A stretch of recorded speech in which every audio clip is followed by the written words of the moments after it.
নমস্কার বন্ধুরা, আজকের নতুন একটা ব্লগে আবার সবাইকে স্বাগতম। আজকে সকালবেলা ওয়েদারটা মোটামুটি ভালোই ছিল, একটু আগে বৃষ্টি নামলো। আমার 4টে পায়রা আপাতত উড়িয়েছি, এই যে ওরা উঠছে, দেখতে পাচ্ছ তোমরা।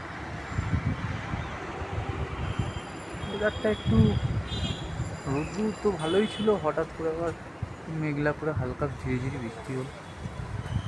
চলো এবার দেখাই বাদ বাকি সবাইকে ছাড়বো করে। এ দেখো এবার সবাই এক এক করে সবাইকে ছাড়বো।